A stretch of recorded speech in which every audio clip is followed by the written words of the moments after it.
আমরা এখন rule number 2 নিয়ে আলোচনা করব। রুল নাম্বার 2 হচ্ছে অ্যালকাইল কি হ্যালাইড। অ্যালকাইল হ্যালাইডকে জৈব যৌগের প্রধান উপাদান বলা হয়। কেন বলা হয় এই কারণটা খুঁজতে আমরা এখন চলে আসছি। কথা ক্লিয়ার?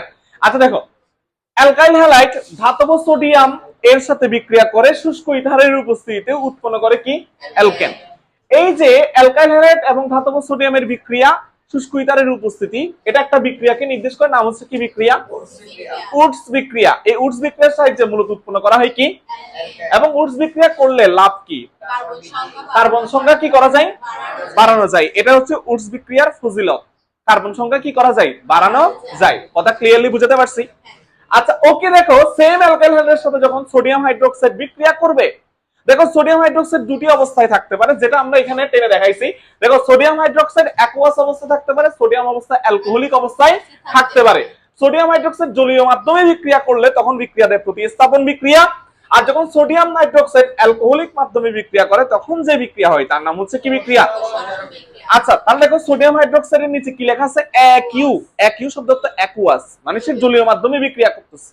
আবার দেখো সোডিয়াম হাইড্রোক্সাইডের নিচে কি লেখা আছে? এলসি। এলসি শব্দের অর্থ কি? অ্যালকোহলীয় মাধ্যম। সবাই একসাথে বলি, এলসি শব্দের অর্থ কি? তাহলে বলো, অ্যালকোহলীয় মাধ্যম হলে কি বিক্রিয়া? অপসারণ বিক্রিয়া। বলো, জলীয় মাধ্যম হলে কি বিক্রিয়া? তাহলে বলো, প্রতিস্থাপন বিক্রিয়া হলে উৎপন্ন হবে কি? বলো, অপসারণ বিক্রিয়া বা অ্যালকোহলিক মাধ্যম হলে উৎপন্ন হবে কি? আচ্ছা দেখো, এই অ্যালকোহলকে যদি তুমি জারণ করো উৎপন্ন হবে কি? অ্যালডিহাইডকে জারণ করলে উৎপন্ন হবে কি?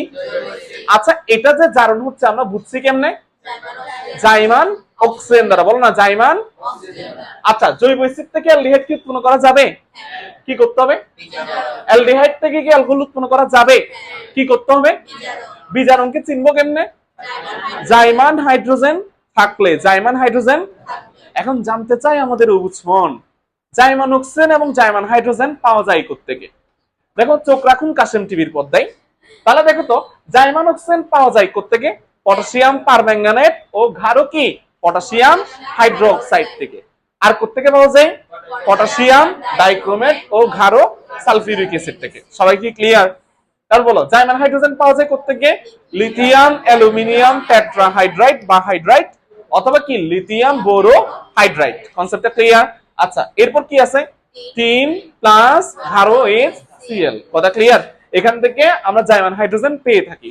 আচ্ছা আরেকটা বিক্রিয়া করা যায়, অ্যালকাইল হ্যালাইডের সাথে পটাশিয়াম সায়ানাইডের আদ্র বিশ্লেষণ করলে কি উৎপন্ন হয়?